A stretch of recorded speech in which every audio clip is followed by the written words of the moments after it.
নয়, গোটা পৃথিবীর মধ্যে যত জীব রয়েছে সমস্ত জীবের রিজিকের ফয়সালা করেন যেই আল্লাহ।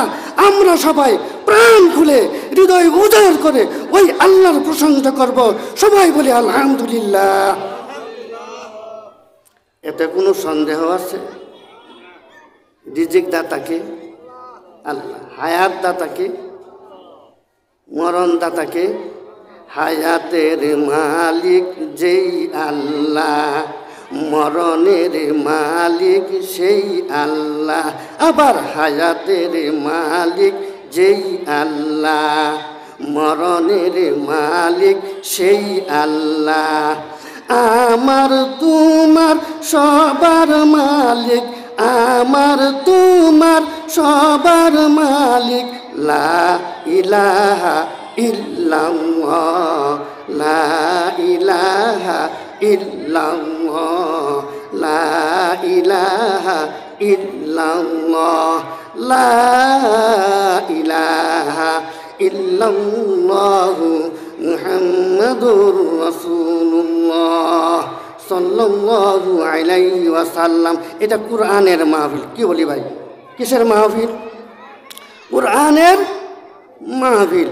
কোরআনের মাহফিলে আল্লাহ রাব্বুল আলামিন যাদেরকে আসার জন্য কবুল করেছেন তারাই আলহামদুলিল্লাহ আমরা আসতে পেরেছি। যাদের আশাটা কবুল হয় নাই তারা আসতে পারে না। তারা এখনো পর্যন্ত চায়ের আড্ডা মহলে, টিভির সামনে, সিডির সামনে, ভিডিওর সামনে, গল্প গুজবে, রাস্তার কিনারে বিভিন্ন রকমের কাজের মধ্যে ব্যস্ত। ওদের পক্ষে আসা সম্ভব হবে না এই জন্য যে জান্নাতি মাহফিলের মধ্যে, কোরআনের মাহফিলের মধ্যে, হাদিসের মাহফিলের মধ্যে আসাটা আল্লাহ রাব্বুল আলামিন তাদের জন্য এখনো কবুল হয়নি। বন্ধুগণ, এখানে আসার লাভটা কি? এখানে আসার লাভটা কি? যতক্ষণ পর্যন্ত আলেমের চেহারা দিকে তাকায় থাকবে শ্রোতাবৃন্দ, যতক্ষণ পর্যন্ত শ্রোতাবৃন্দ আলেমের চেহারার দিকে তাকায় থাকবে ততক্ষণ পর্যন্ত আল্লাহ রাব্বুল আলামিন তার আমল নামায় লিখতে থাকবেন, দিতেই থাকবেন। জোরে বলি সুবহানাল্লাহ। তাহলে এটা থেকে তোমরা বঞ্চিত, ওটা থেকে তোমরা বঞ্চিত। দীর্ঘক্ষণ আলোচনা শোনার পর মনটা নরম হবে, দীর্ঘক্ষণ আলোচনা শোনার পরে মনটা নরম হবে, আখির মোনাজাত হবে,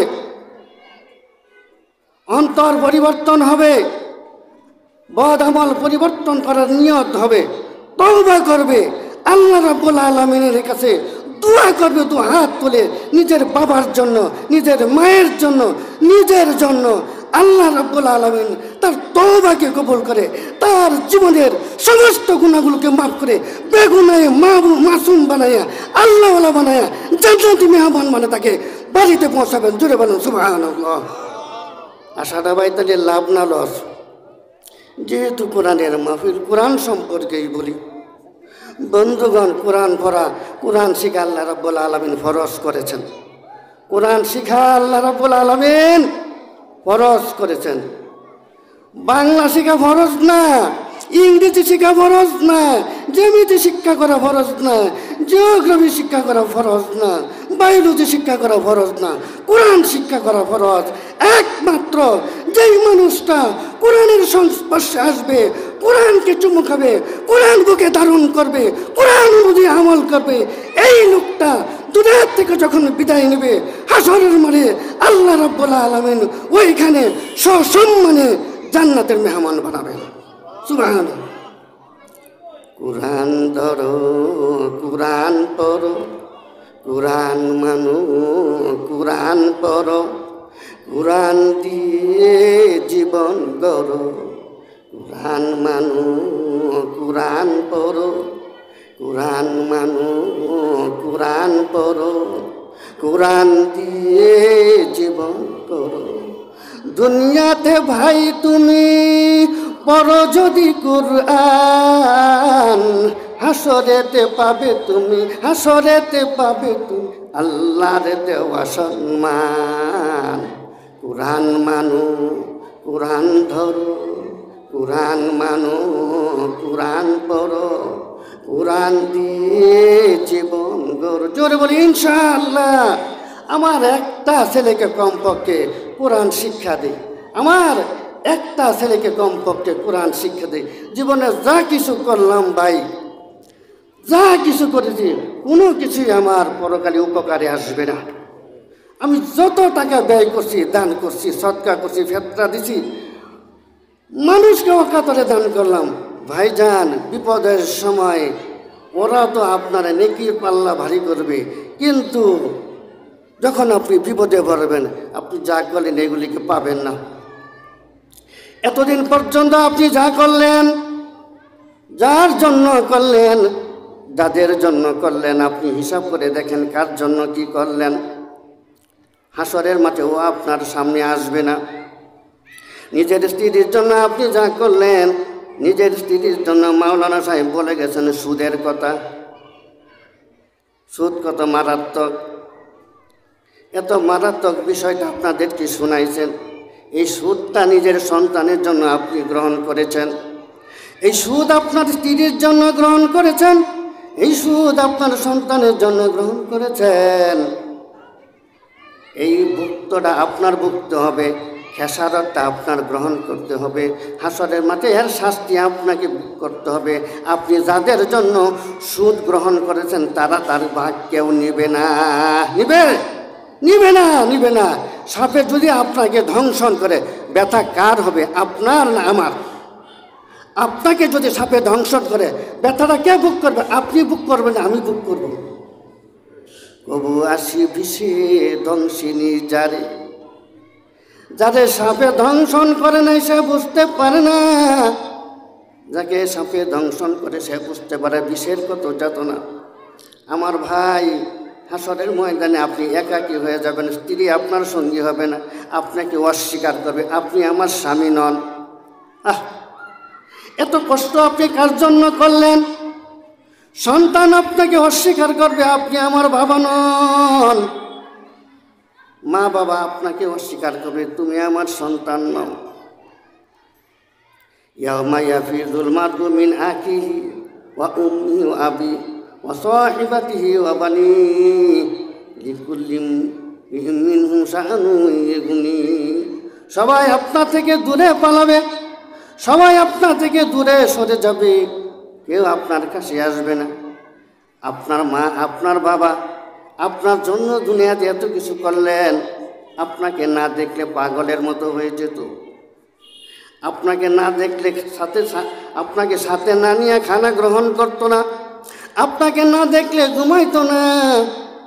ওই বাবা মা আপনাকে হাসরের ময়দানে অস্বীকার করবে, শুধুমাত্র নিজেকে নিয়ে ব্যস্ত থাকবে। এখন আমার করণীয় কি? সন্তান যদি আমার থেকে দূরে সরে পালায়, আমার স্ত্রী যদি আমার থেকে দূরে সরে পালায়, আমার মা বাবা যদি আমার থেকে দূরে সরে পালায়, আমার বন্ধু বান্ধব যদি আমাকে অস্বীকার করে, তুমি আমার বন্ধু নও, তোমাকে আমি চিনি না।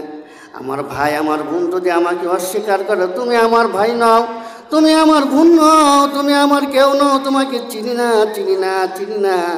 ও ভাই, ওই বিপদের সময় কি আপনার আগায় আসবে? নেকের দরকার। একটা ছেলেকে আপনি হাফেজ বানান, একটা ছেলেকে আপনি কোরআন শিক্ষা দেন, একটা ছেলেকে আপনি কোরআনের আদর্শ দিয়ে শিখান, একটা ছেলেকে আপনি কারি বানান, একটা ছেলেকে আপনি মুক্তি বানান। আমার বন্ধু, হাসরের ময়দানে যখন কেউ আপনার বন্ধু হবেন, এই ছেলেটা আগায় আসবে। হিসাব আনতে দেখা যাবে আপনার বাম হাতে আমল নামা এসে গেছে, হিসাব আনতে দেখা যাবে আপনার গুনাহের পাল্লা ভারী হয়ে গেছে। আপনি আফসোস করতে থাকবেন, জাহান্নাম আপনার সামনে থাকবে। এখন কি করি? গুনাহের পাল্লা ভারী, নেকের পাল্লা হালকা। সবাই তো আমাদের দেখা পালায়। ও আমার বন্ধু, আপনি যদি আপনার কোনো একটা ছেলেকে কোরআন শিক্ষা দেন, আপনি যদি আপনার কোনো একটা ছেলেকে হাফেজ বানান, আপনি যদি কোনো একটা ছেলেকে হাফেজ বানায় দুনিয়াতে হাফেজের বাবা হন, আপনি যদি কোনো একটা ছেলেকে হাফেজ বানায় হাফেজের মা হন, আমার বন্ধুগণ, আল্লাহর পয়গম্বর জনাবে রাসূলুল্লাহ সাল্লাল্লাহু আলাইহি সাল্লাম দুনিয়াতে থেকে ওই হাফেজের ক্ষমতা সম্পর্কে ঘোষণা দিয়ে গেছেন। কি ক্ষমতা?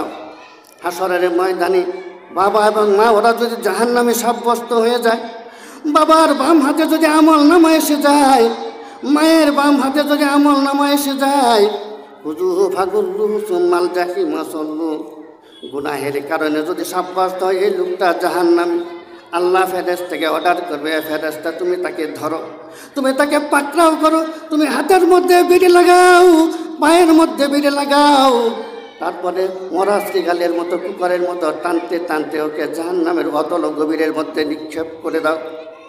এই অবস্থায় যখন অজাবাত লাহুন্নার, তাদের জাহান্নাম অজীব হয়ে যাবে, সারিবদ্ধভাবে দাঁড় করাবে, হাতের মধ্যে কয়লা থাকবে, পায়ের মধ্যে কয়লা থাকবে, ফেরেশতা কিছুক্ষণের ভিতরে তাকে টেনে টেনে নিয়ে যাবে।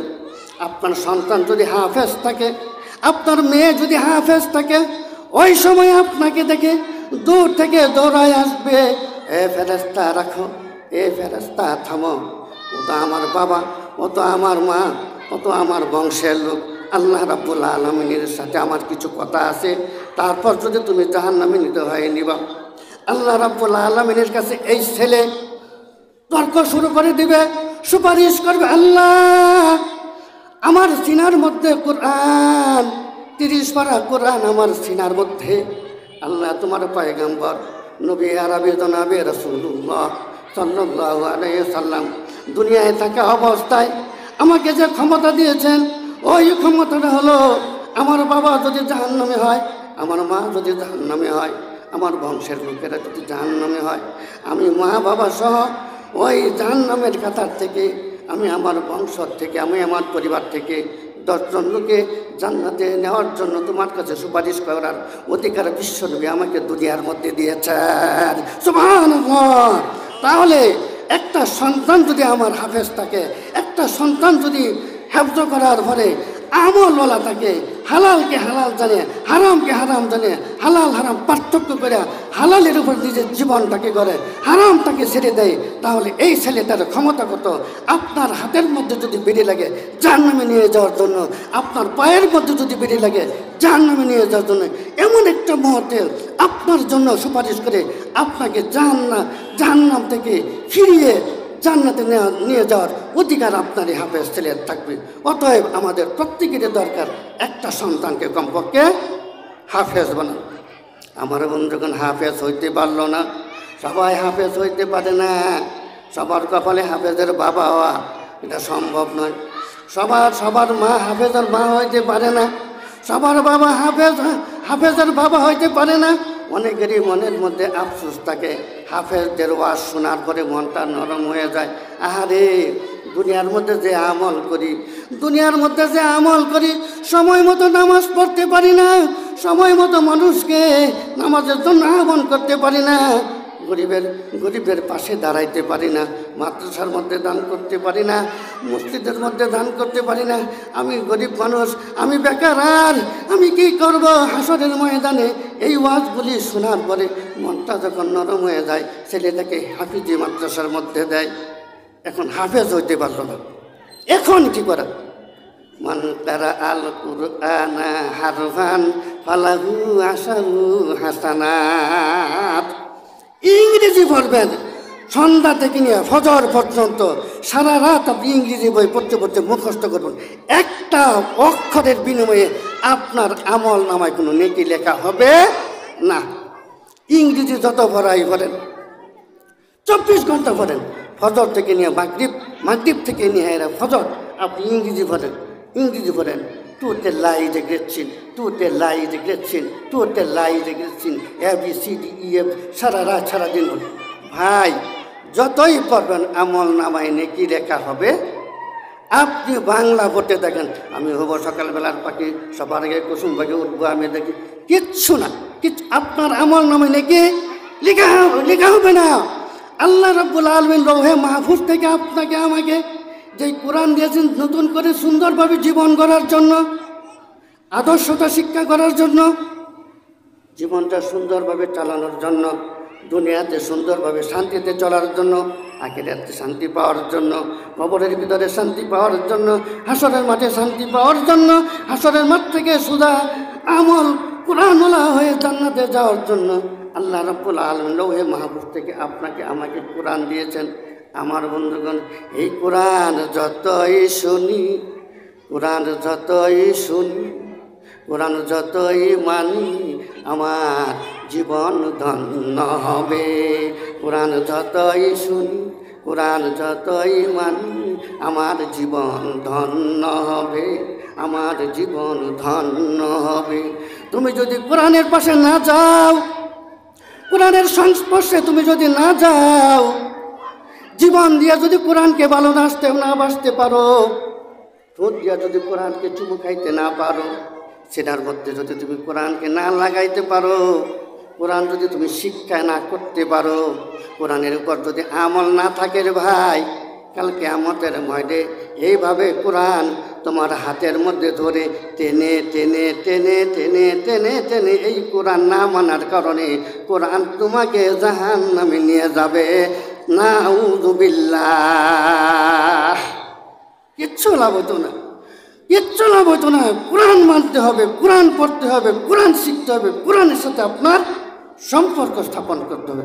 আমার বন্ধু যে কথাটা বলতে চাইছিলাম সময় একবারে শেষের দিকে, যে আপনার ছেলেটা হাফেজ হইতে পারেনি, কিন্তু ইংরেজি বই পড়লেন, সমাজ পড়লেন, বাংলা পড়লেন, সারা রাত পড়লেন, সারাদিন একটা নেকি হলো না। একটা নেকি আপনার আমল নামায় নবী আরবি জনাবে রাসূলুল্লাহ সাল্লাল্লাহু আলাইহি ওয়াসাল্লাম তিনি বলেন, মান কারাল কুরআন হারফান ফালাহু আশারুন, যে ব্যক্তি কোরআন থেকে মাত্র একটা অক্ষর পড়বে তার আমল নামায় 10টা নেকি লেখা হয়ে যাবে। জোরে বলি সুবহানাল্লাহ। আপনার এই সন্তান নাবালক অবস্থায় যদি হাফিজি মাদ্রাসার মধ্যে যায়, সাবালক হওয়ার পর্যন্ত যদি আপনার ছেলে হাফেজ হয়ে যায়, আমার বন্ধু কোরআনটা হেফজ করার আগ পর্যন্ত, কোরআনটা হেফজ করতে করতে নাবালক অবস্থায় এখনও তার উপরে নামাজ ফরজ হয় নাই, এর ভিতরে যদি কোরআনটা হেফজ করে ফেলে, হিসাবটা আপনার কাছে দিলাম, কত কুচি কুচিবার অক্ষর পড়ছে, কত কুচি কুচিবার কোরআনের আয়াত পড়ছে, কত শত শতবার হাজার হাজার বার এই কোরআন খতম করছে। আমার ভাই, এই অক্ষরগুলো পড়া এবং আয়াতগুলো পড়ার যে সব, অক্ষরগুলি পাঠ করার যে সব, এই খতমগুলি দেওয়ার যে সব, আপনি হাসরের মাঠে যায়া দেখবেন, এই ছেলের বাবা এবং মা হাসরের মাঠে যায়া দেখব, এই ছেলে এই যে নাবালক অবস্থায় সাবালক হওয়ার আগ পর্যন্ত যতবার কোরআন খতম করেছে, যতবার কোরআনের অক্ষর পড়েছে, প্রত্যেকটা অক্ষরের বিনিময়ে যদি একটা নেকি হয়, আমার বন্ধুগণ যতবার পড়েছে, যতবার খতম করেছে, হাজার হাজার কোটি কোটি কোটি কোটি নেকি হাসরের ময়দানে যায় দেখবেন, ওই ছেলেটার বাবা এবং মায়ের আমল নামায় যুগ হয়ে গেছে। সুবহানাল্লাহ। তাহলে যদি হাফেজ না হইতে পারে, হাফেজ যদি না হইতে পারে, তারপরে যতদিন পড়লো নেকি কিন্তু বিফল না, যতদিন পড়লো নেকি কিন্তু বিফল না। অক্ষর পড়তেছে নেকি বাবার নামে যোগ হইতেছে, অক্ষর পড়তেছে, আয়াত পড়তেছে নেকি মায়ের আমল নামায় যুগ হইতেছে, বাবার আমল নামায় যুগ হইতেছে। আমার বন্ধুগণ হাসরের মাঠে দেখুন সব আপনার নামায় নেকি ডাউনলোড হয়ে গেছে, কারণ আপনার ছেলে নাবালক। যখনই সাবালক হয়ে যাবে তখন তার আমল নামায় নেকি ওঠা শুরু করবে। আমার অনুরোধ থাকবে, এই মাদ্রাসা, এই যে হাফিজি মাদ্রাসা বহু কষ্ট করে ইন্তেজামিয়া কমিটি ওয়াজ মাহফিলের ব্যবস্থা করছেন। আপনাদেরকে উদ্দেশ্য করে দুটো কথা বলে যাই ভাইজান, আমি এলাকার মানুষ, আপনারা একজন একজন করে যেই ছেলেটা দিবেন, এই ছেলেটা শোনো ভাই মুসলমান, মরণের আগে কর দান, শোনো ভাই মুসলমান, মরণের আগে কর দান, মরণ পরে পাইবা শুধু সাদা কাপড় খান। শোনো ভাই মুসলমান, মরণের আগে কর দান, মরণ পরে পাইবা শুধু সাদা কাপড় খান। তুমি একটা ছেলে মাদ্রাসার মধ্যে দান করে দাও, একটা ছেলে মাদ্রাসার মধ্যে দান করে দাও, এই ছেলেটাকে হাফেজ বানাও, এই ছেলেটাকে কোরআন ওয়ালা বানাও, এই ছেলেটাকে কোরআনের সাথে মহব্বতকারী বানাও। হতে পারে কাল কিয়ামতের ময়দানে এই ছেলেটা তোমার জন্য নাজাতের উসিলা হয়ে যাবে। সম্মানিত উপস্থিতি, আমি গুনাহগার মানুষ, বাঙ্গাসুরা দু চারটা আলাপ আমি করছি, ভুল হয়ে থাকলে মাপ চাই। আমি একটা মাদ্রাসা করছি আমার বাসায়, মহিলা মাদ্রাসা, 23 সালে প্রতিষ্ঠিত। 24 সালে এই মাদ্রাসাটা বাংলাদেশ কওমি মাদ্রাসাগুলোর মধ্যে 28তম স্থান অধিকার করছি, বৃত্তি পাইছে, তারপর 100% A+ পাইছে। আমার পাঠদান পদ্ধতি, আমার ম্যাডামদের, আমার শিক্ষকদের সম্পূর্ণ ভিন্ন ধরনের উচ্চাঙ্গের। আমি আপনাদের কাছে অনুরোধ করি, আমার মাদ্রাসার মধ্যে আপনারা সম্ভব হলে ছাত্রী দেবেন, এই মাদ্রাসার মধ্যে ছাত্র দেবেন। আমি সকলের প্রতি উদাত্ত আহ্বান জানিয়ে এই মাদ্রাসার মধ্যে সবাই দান করার জন্য একটা খেয়াল রাখবেন, উদাত্ত আহ্বান জানিয়ে আমি সকলকে ধন্যবাদ জানাই, সকলের মঙ্গল কামনা করি, সকলের জন্য মহান আল্লাহ রাব্বুল আলামিনের কাছে দোয়া করি। আল্লাহ রাব্বুল আলামিন যেন আপনাদের জীবনটাকে সুন্দর করেন, উজ্জ্বল করেন, নেকি বানান, যতদিন দুনিয়াতে থাকবেন নেককার হিসাবে যেন আল্লাহ রাব্বুল আলামিন কবুল করে নেন। আমার জন্য দোয়া আছে। ভাইজান, আমি বিদায় নিচ্ছি। আসসালামু আলাইকুম ওয়া রাহমাতুল্লাহি ওয়া বারাকাতুহু।